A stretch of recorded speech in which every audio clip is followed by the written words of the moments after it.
The YouTube sensation, the kiss-tard's aggravation. He always stops and smells the flowers, too clean to take showers. At night he fights crime, a few coins short of a roll of dimes. A lunatic run amok. He is the illustrious Dr. FUKK.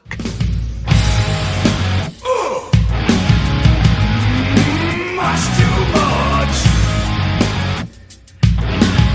SHMACKEMAGOB, everybody. Hey, it's time for me to review this. Pow!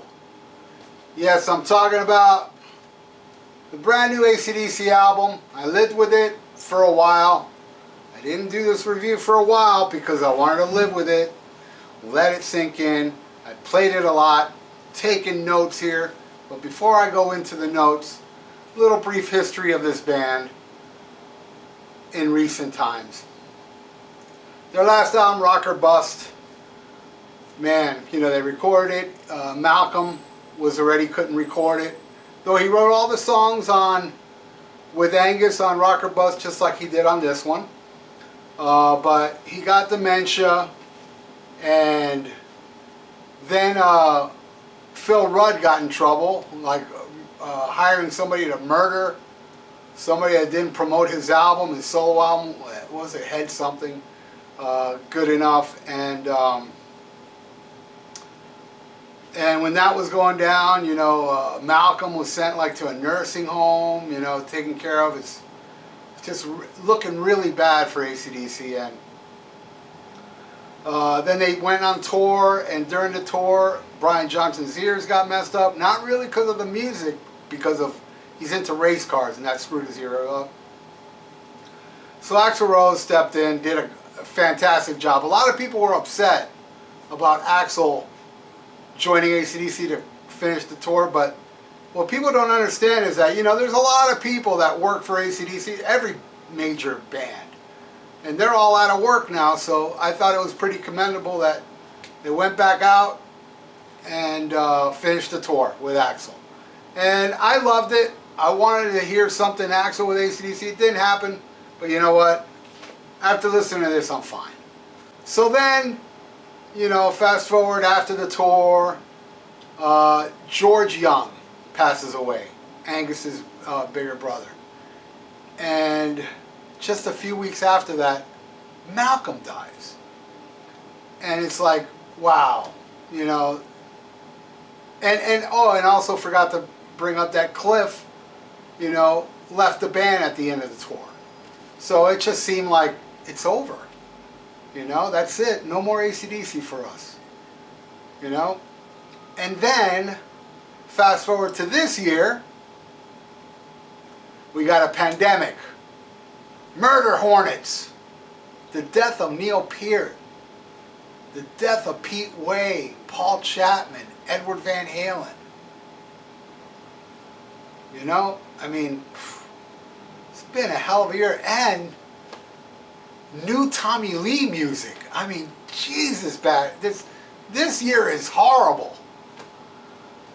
And what happens during this dark time? They are back. After all the odds, after everything they went through.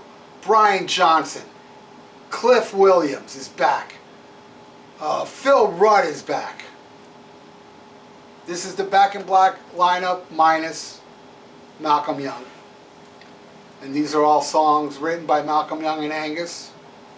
You know, Angus got a lot of riffs, worked it in, and this is an album for Malcolm. It even says it in here somewhere. This one is for Mal. And it couldn't have come at a better time. This is a great album. Fantastic album. And I want to give a shout out to a couple of my online friends who did great reviews on this. Edward Canastracci, awesome review. Check out his channel. And Mick Watkins, I believe his channel is M. Watkins. Check out their reviews, it's awesome. It's really cool. And so I'm going to get into it now. Alright? I got my notes here. We're going to open with the first song is called Realize. Out of every song on this album, this is the best one to start it. Not the best song in my opinion, but the best song to start it. It's an awesome song.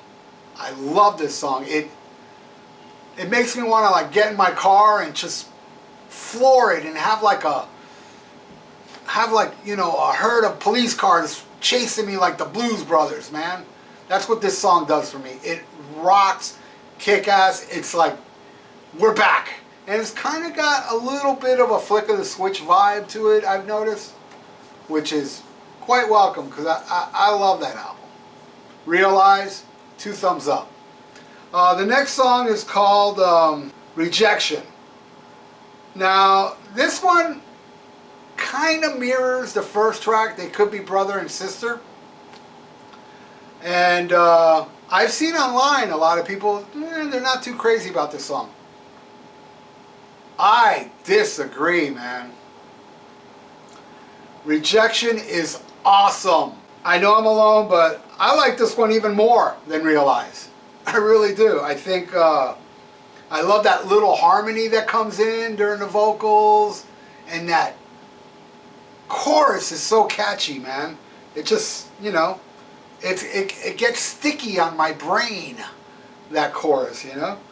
Love it. Alright, then we go to the next track, which is Shot in the Dark. The perfect first single for this album because it really does bleed pure, you know, non-preservative AC/DC. This is, you know, what everybody would expect. But it's really catchy. Brian sounds amazing on this track. And, you know, I just love the way he delivers on this song. And, you know, and that little, you know, electric spark and all that shit. I mean, these lyrics could be, I mean, this song could be called AC/DC. Because it kind of describes, you know, the album title, Power Up. You know, it's kind of like, this song could have been called Power Up or AC/DC. Absolutely one of my favorite tracks on the album. Loved it the first time I heard it. Love it even more now. But the next track, man, Through the Mist of Time. You know, I got a leaked copy of this. You know, and when I get a leaked copy of something and I like it, I buy it. Shit, I even got the shirt. This is a song I heard, the first time I heard this album, this is a song that grabbed me. I was like, man, and after I was done with the album, I said, that's my favorite song on the album. That song, you can tell, I mean, I can tell, I get the vibe, this song's about Malcolm Young. You know, it's kind of the tribute to him, lyrically, but it doesn't have that sad, morose feeling. It's almost like a celebration of Malcolm Young's life. You know, it's just a catchy, different, poppy, amazing song. After living with it for a few weeks, it's still my favorite song on it.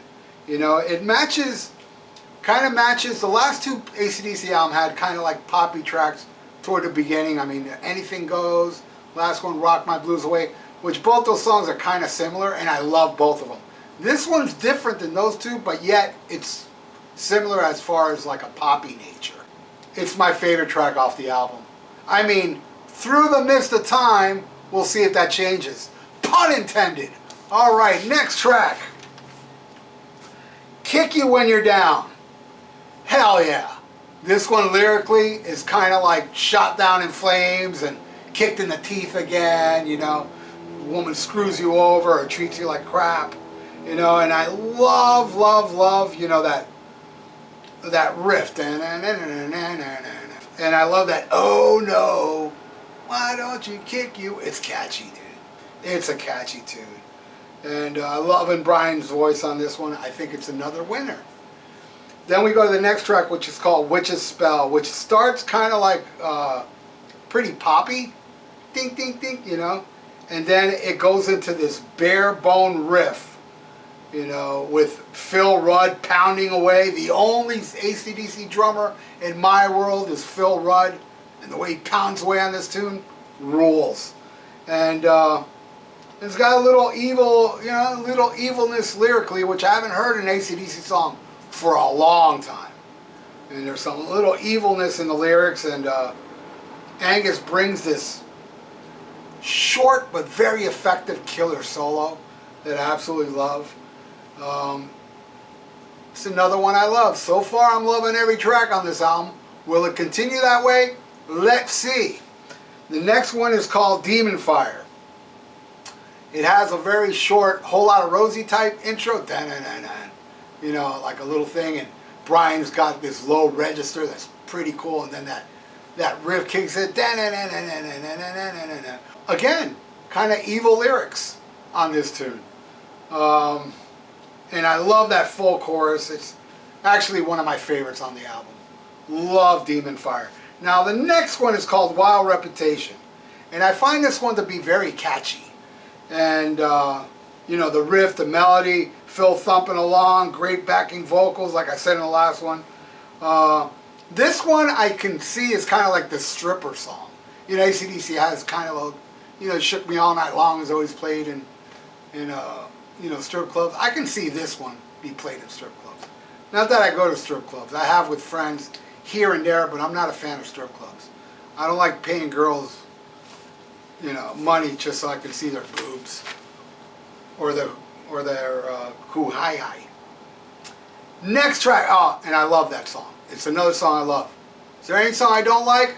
Let's keep going. All right, the next one is No Man's Land. Now this is the one that the first few times I heard it, didn't really grab me. I was like, yeah, it's my least favorite on here, but I don't feel that no more. I feel like it's grown on me so much. I love the mid-tempo-ness of it. It's hooky, it's great, and it's actually one of my favorites now.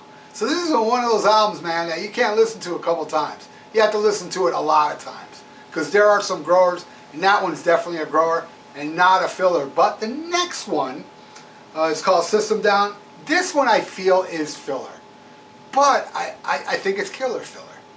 My favorite part of that song is the little build-up before the chorus, the dun-dun-dun-dun, that little drum, you know, I love it. I just think it's pretty low against all the other tracks, but it's still a cool track. But, you know, I still say it's killer filler.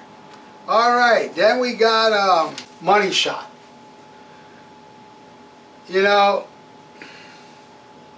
best taken when it's hot.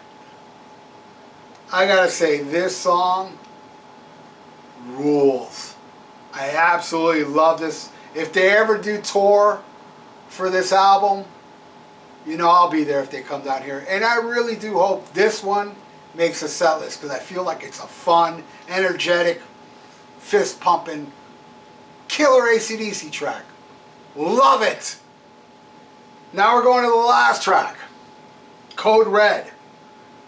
It's like a slowed down version of Beating Around the Bush riff-wise, but man, the lyrics are really busy, and I love that killer bridge on this one and the killer chorus, you know, station to station, and just love how this song drives along. And like the first song, I think it's the perfect closer. Like, you know, Realize it was a perfect opener. So that's what I feel about this album. I do not dislike any song on it. I will say some songs are better than others, but this is a solid album. Now I'm going to say something that I know a lot of people won't agree with, because I see a lot of people online saying, oh, it's the best since Flick of the Switch, or it's the best since For Those About to Rock, or Razor's Edge, or, you know, they name all these albums. I think, personally, it's the best since, get ready for this, because I feel like I'm the only one that thinks this. I think it's the best since Rock or Bust. I love this album so much, I even like it more than the new one. I think I heard it enough. Maybe in the future, through the mist of time, I'll change my mind. But I still think this is a better album. Now, you saw how I praised this. There's no way I'm saying this is a bad album. But, man, you know, songs like, you know, I love Rock or Bust and Play Ball, Rock the Blues Away, Dogs of War, got some rock and roll thunder, you know, Rock the House. I think this is a great album. I think this is the best album since this one. But I will put this above a lot under it. Like, you know, obviously I like Rock or Bust more than the albums I'm about to say that I like this one more. I like it more than Black Ice. I like it more than Stiff Upper Lip. I can't say I like it more than Ball Breaker, I'm sorry. Yeah, I really like Ball Breaker. Razor's Edge, I don't like it at all. That's my least favorite AC/DC album. I think it's better than, obviously, Razor's Edge. I think it's better than Blow Up Your Video. I think it's better than Fly on the Wall. I don't think it's better than Flick of the Switch. And I don't think this is better than Flick of the Switch. Flick of the Switch, to me, that's the album that hasn't been topped in my world. But I do love this album. I think it's great. If you're an AC/DC fan, definitely get it. And if you can't get into it, be like me. Drive it into your brain for over a week, and you'll get it. Because I really don't think this has a bad song on it. Not one bad song. That's how I feel. Anyway, thanks everybody for watching. If you'd like to donate, I got a PayPal below. And please subscribe to my channel if you like what you see. Thank you, and I'll see you soon. SHMACKEMAGOB. For those that use social media, you can follow me on Instagram and Twitter. And you can join the Almost Human 56 Facebook page. All links are in the description below. A lot of you been asking for it. SHMACKEMAGOB merch. Yes, many types of shirts, long sleeves, short sleeves, hoodies, you name it. Plus other stuff like shower curtains and bedspreads and mugs and socks and clocks and oh, I can go on. But why should I? The link is below. Just click the link below in the description for all the SHMACKEMAGOB merch. Order yours now. SHMACKEMAGOB.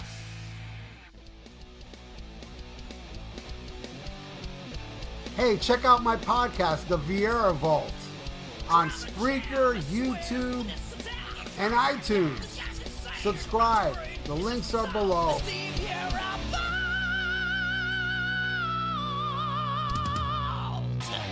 Looking for some new podcasts to listen to?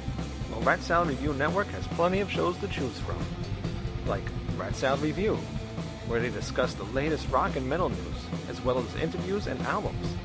Album vs. Album, the King Diamond Podcast, with Wayne Noon, Greg Norgal, and sometimes this guy. SHMACKEMAGOB! Ralph Vieira is also on our network with the VIERA Vault.